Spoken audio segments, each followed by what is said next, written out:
Buenas noches, gracias por estar con nosotros en Plataforma, este programa de TVX que pone sobre la mesa de debate aquellos temas que son de importancia para todos nosotros. Hoy es jueves 30 de enero del año 2020. El año va corriendo, los días pasan muy rápido y hay que ir registrando todos los hechos noticiosos, todos los hechos importantes de la manera más adecuada. Gracias por sus comentarios en el canal de YouTube, siempre los revisamos para retroalimentarnos, para ver cuáles son sus posturas, para comprender mejor qué es lo que andan pensando.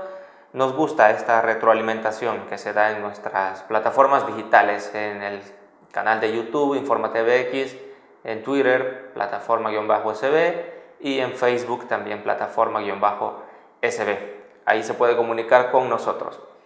Mañana viernes hay una marcha por una pensión digna. Vuelve a instalarse en la discusión este tema urgente, el tema jubilatorio, el tema previsional. Si registramos lo que ha pasado en otros países, pues deberíamos ver con mucha atención cuál va a ser el tono de la discusión en nuestro país. Recientemente en Chile, una de las motivaciones para que la gente saliera a las calles era por exigir reformas al sistema previsional. Justo estaba leyendo ahora que ayer en Chile estaban en una discusión en la Cámara, en el Congreso, sobre qué tipo de reforma debe aprobarse. Pues bueno, varios países que iniciaron los procesos privatizadores ahora están en un proceso de reversión, volviendo a sistemas públicos.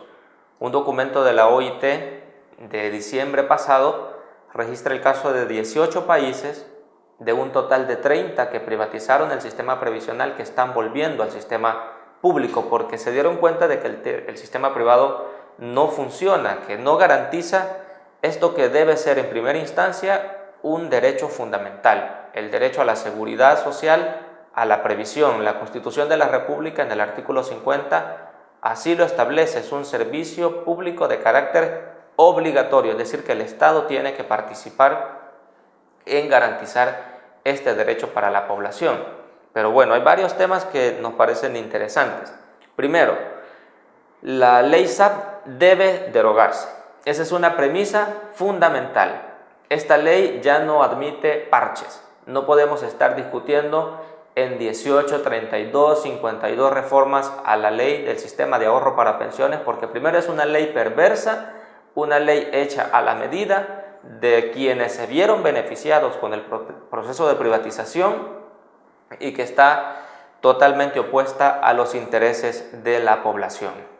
Esa es la primera premisa, ¿no? Fundamental. La ley SAP debe derogarse. En el centro de la discusión debe estar esa idea. No más ley SAP. Hay que discutir un nuevo esquema en el tema jubilatorio. Segundo punto, que el negocio de las AFP ni siquiera es un negocio tradicional, digamos, no es ni siquiera un negocio capitalista, porque quien tiene una intención de invertir en algo sabe que algún riesgo va a correr, que así como puede invertir, le puede ir bien o le puede ir mal. Digamos que el mercado funciona de esa manera. Pero con las AFP podemos asegurar que ni siquiera es un negocio de este tipo, porque ellas nunca pueden perder. Su negocio está en la comisión que cobran por la administración de nuestros fondos.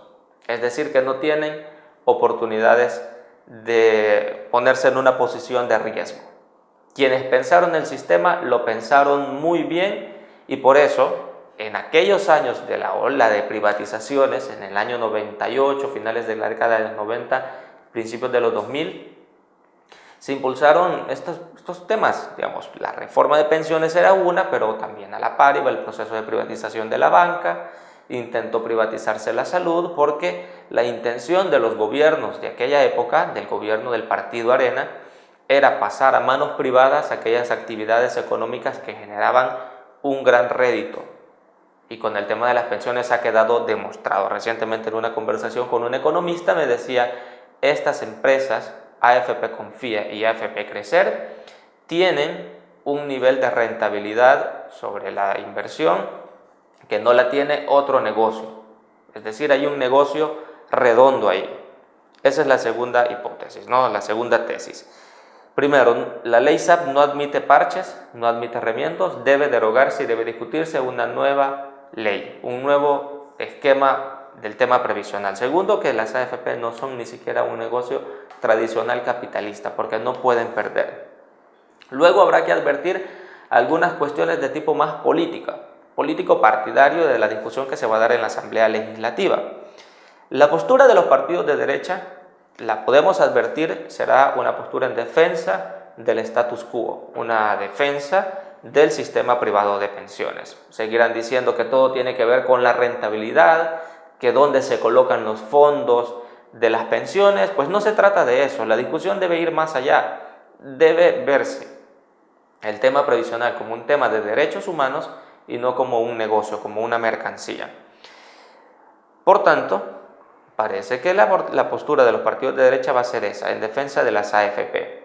Y no es extraño, fueron los que impulsaron el proceso de privatización, no es extraño de que sean los que la defienden en la actualidad.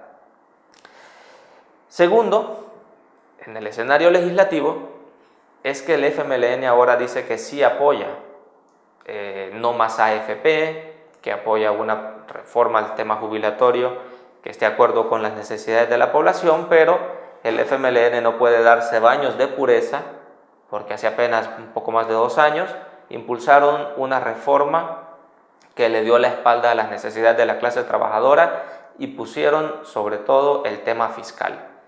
Necesitaban un salvataje en aquel momento y ese fue el tipo de reforma que terminaron impulsando y que terminaron aprobando en una negociación con los partidos de derecha. Por tanto, creer que el FMLN ahora tenga una postura cercana al pueblo, pues bueno, habría que ver eso con pinzas, aunque desde la oposición es más fácil decirlo. Eso en el escenario legislativo, pero luego hay que pensar en cuál va a ser la postura del presidente Nayib Bukele. En la página 25 y 26 o 26 y 27, vayan a revisar si quieren, del plan Cuscatlán, el presidente de la República, Nayib Bukele, decía que iba a impulsar un proceso o más bien iba a impulsar la creación de un nuevo esquema del tema de pensiones.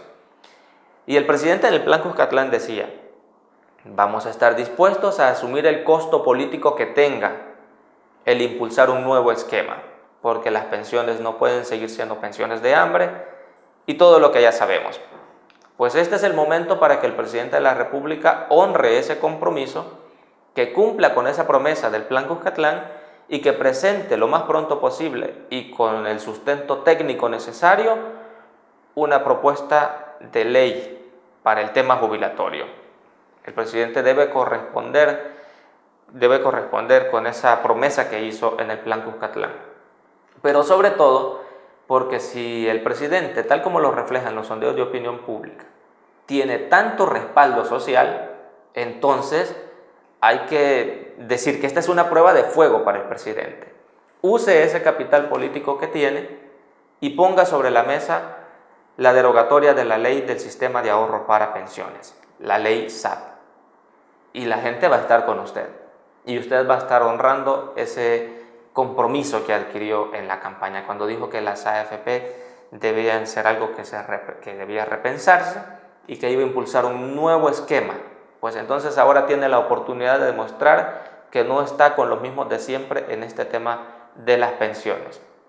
Aunque esto, como bien se expresa allí, va a traer un costo político, inevitablemente, porque habrá sectores que tienen interés en el tema, que van a comenzar con una campaña muy parecida a la campaña que se inició previo a la reforma del 2017, que hablaron del robo del siglo, los analistas a sueldo, los economistas a sueldo también llegan a la televisión y maquillan con cuestiones técnicas una cuestión que, bueno, vamos a ver, más allá de la discusión partidaria, más allá de la discusión en redes sociales, es cierto, hay una discusión técnica, pero debe traducírsele a la gente. ¿Usted tiene derecho a pensiones dignas? Sí, tiene derecho. La Constitución se lo reconoce, la seguridad social. El Estado está obligado a garantizarle ese derecho. Y el presidente de la República, que juró cumplir con la Constitución, cumplir y hacer cumplir la Constitución, entonces ahora tiene la oportunidad de presentar una propuesta de reforma, una propuesta de ley que responda a las necesidades actuales de la población. Hay otras cosas. Por ejemplo, en el tema de pensiones, hay que hablar necesariamente de la cobertura. Del total de la población económicamente activa, solo una cuarta parte es la que tiene acceso al sistema previsional. Es decir, que 1 de cada 4 trabajadores es el que puede cotizar y el que puede eventualmente aspirar a una pensión, a una devolución de su saldo. Por tanto, el tema de la cobertura debe estar presente en la discusión. Eso no puede abandonarse. Luego, la cantidad de las pensiones que se están recibiendo. La suficiencia de las pensiones es el otro punto medular. La gente no puede estarse jubilando con 250, 260 dólares. Es que eso ni siquiera es el salario mínimo. El salario mínimo ahora mismo está fijado en 300 dólares. La pensión 260 dólares pues no alcanza. Habría que jubilar a los diputados con 260 dólares a ver si pueden llevar el estilo de vida que la gente tiene que llevar. Tal vez de esa forma logran un mayor grado de conciencia, ponerse en ese escenario de recibir 200 dólares mensuales en materia de pensión, pues no se puede tolerar. Hay gente que se está enfermando. Se han documentado casos de gente a la que cuando le dicen el monto de su pensión, le terminan dando problemas de salud, porque claro, es un impacto recibir una noticia de ese tipo cuando se ha trabajado toda una vida y el Estado no ha sido capaz de garantizar una vejez digna. El tema de la cobertura debe estar ahí, la suficiencia de las pensiones también, pero la sostenibilidad del sistema es otro punto clave y aquí hay un debate más técnico que político, pero necesariamente va a llegar a la Asamblea Legislativa esta discusión y debemos estar atentos todos.